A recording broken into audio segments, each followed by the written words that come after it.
At ease, brothers. Not sure what time you're watching this, man, but it's currently 4:45 a.m. Central. And I just got done talking to my partner out of Norway. Shout out to brother Felix. And he's the one that sparked this conversation, man. It's something I want y'all brothers to know, man. And I know that if you've been watching this content, my content for a while, man, I understand what kind of energy you walk in. I already understand that we're all on a similar frequency, man. And I want brothers to understand something about this light that we carry, bro. I want you to understand something about this light that we carry, man. You have to understand that what we call normal, this frequency that we call normal, that's daily life, you have to understand that this is what the majority of the world is really craving. This is what the majority of the world is craving. And what I mean is when a lot of people have addictions, whether it's the hub, whether it's consumerism, whether it's alcohol, whether it's the million other vices that are available. When a person is just so consumed with that to the point where it's a problem, you have to understand that what they're really seeking is what you and I walk in. That light, that ultimate fulfillment, that ultimate knowledge of identity. Like, you have to understand that when I say a man must ask himself who he is every single day, that's twofold. Because of course I'm saying that a man should be able to attach to his vision. A man should be able to attach to his third dimensional destination. Like, what's your goal? What are you trying to achieve? Like, that needs to be the person, that needs to be the energy you walk in. So when I'm saying a man must know who he is, of course I'm speaking to that. But ultimately, I'm speaking to the higher side of knowing who you are, of knowing what authority you really walk in, of knowing your true attachment to source energy. Because that is what's going to keep you on our 10 on this planet. But you have to understand this, brothers. You have to understand that a lot of people will see that light in you. They'll never tell you this. A lot of people will see that light in you, and a lot of times they'll hate you for that light. Let me say it like this. A lot of people, you have to understand this. When you see a lot of people gravitating toward people sometimes, it's because of that light. You know, and people may look at it as, oh, this person's a celebrity, or this person, whatever.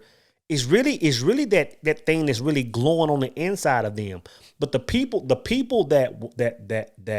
that support people with light, or people that are saying, hey man, you know what? I see this light on you. I want this light too. And will at some point in time get that light.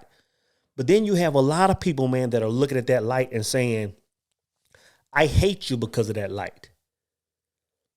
And you got to understand this, man. The reason people hate your light is strictly because they don't want to do the work that it takes to get to that light. And since they don't want to get the work, like, they'll try to rob you of yours for so long. But at some point, if they can't really grasp it, they'll hate you for it. It took me years to understand this. It took like when I say do the work, like, to get to that point, to get to that place of fulfillment where you can roam this world, man, consciously understand who you are, walk in that fulfillment 24 hours a day, be at peace in all situations. Be in peace when things are chaotic. Be at peace when you're at the highest of moments.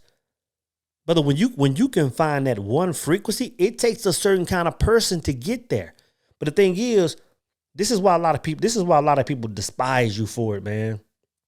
When I say they don't want to do the work to get there, like, for y'all that have read A Singular Truth, like, I talk about the path.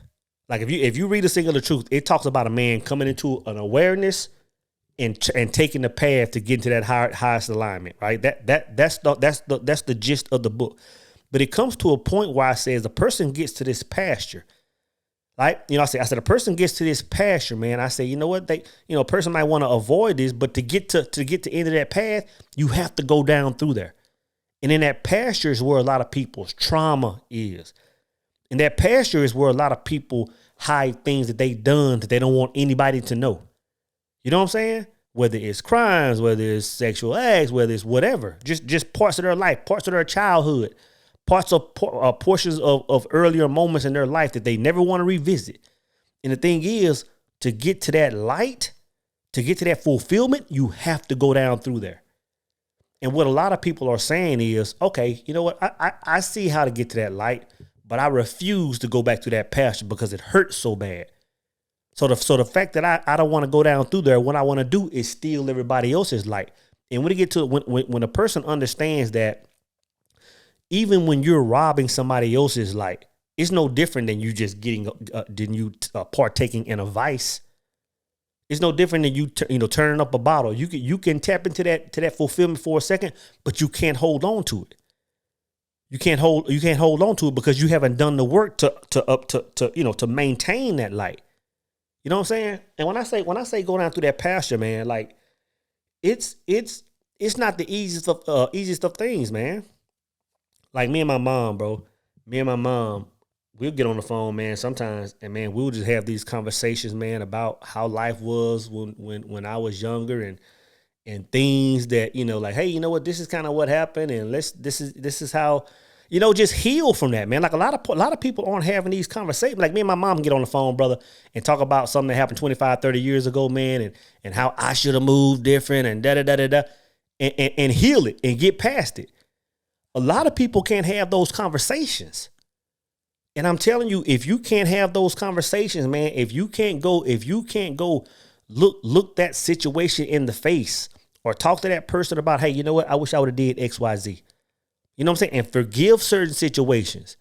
Like if you can't forgive that past, brother, you can never walk in that light. You can never do it. You can never do it. So that's why a lot of people sit back and say, okay, you know what, man? Like I know what I want. But since I'm not trying to go down through that pasture, man, let me get this Henny, man. Let me get this drink. Let me go to this hub. Let me try to run through these women. Let me do all these stuff just so I can get a hit of what those people that walk in the light have. You know what I'm saying? So I'll say this, understanding that if you have that light, you have to walk in a certain knowing, because, and when I say walk in a certain knowing, what I'm really saying is walk in a manner that protects that light. Like, and one advantage of having that light, man, is seeing the world through the lens of God. Seeing the world through the lens of God, meaning there are no strangers, there are no enemies. But at the same time, I understand that there are people that are trying to rob me of this. And when I say there are no strangers, there are no enemies, meaning literally there are no strangers. Like I've had people, man, that follow me on YouTube or whatever, and I might run across in Dallas, and it's like, hey, man, meeting you for the first time. Hey, I watch your channel, man. Hey, I'm just here, man, trying to figure life out, and I'm roaming the planet. I'm like, bro, come stay with me. You know what I'm saying? And that's not because I'm some good person. It ain't me at all, man. It's because once you tap into a certain thing, you see the world as God sees it. So everybody's my brother and sister. Shout out to brother Malachi that came and stayed maybe a week with me. It's probably been a couple of years ago now, man. And I have no enemies. Like I know brothers right now that can't stand me. Like I'll tell you this, man. I can tell when a man can't stand me and smiles in my face. I can see it, bro. I can see it. So there are some brothers on this planet, man, that we might cross paths every once in a while. I might even see in the city, or I might see them like my videos or something, or comment on a Instagram post or something every once in a while. And it's like, man, this brother really can't stand me, and I can see he can't stand me, but I still love him. Would still go to war with these brothers because I have no other option. Like that's how I'm built. That's how a lot of y'all are built. But at the same time, man, when it gets to a point, like I don't mind a man hating me, but when it gets to the point where a man wants to rob me of light, and that comes in a million different forms, man, whether it's slander of your name, whether it's gossip, whatever it is, man. When he tries to rob you of your light, then I don't mind seeing brothers moonwalk out my life then, man. Because it's like, man, boy, if you're trying to rob me of this energy, instead of saying, hey, so how can I get that light? You know what I'm saying? How can I heal past this? Then it's like, man, then do what you do. But all I'm saying is this, man. Like, you have to understand what this light is. You have to understand that a lot of people won't really understand why you move the way you move, why you make the decisions you make, why you don't really crave some of the things that you don't crave. You know, like for a lot of people, it's wild for you to not crave vices. And I'm not saying a person shouldn't go out and partake in some bud or whatever they do, man. But when it becomes a vice, when it becomes your means of tapping into fulfillment, man, that's a dark space to live, man. Because when you live like that, when you're not partaking in it, you feel like you're separated from source. And there's no worse feeling than feeling like you're separated from source, man. So when you see a person that when a person has to stay on the hub, when a man has to stay on the bottle, come home from work 7 days a week and he's turning the bottle up, don't look at that man and say, you know what, he has a problem. Understand what he's really seeking God. He's really seeking God. You got to understand this.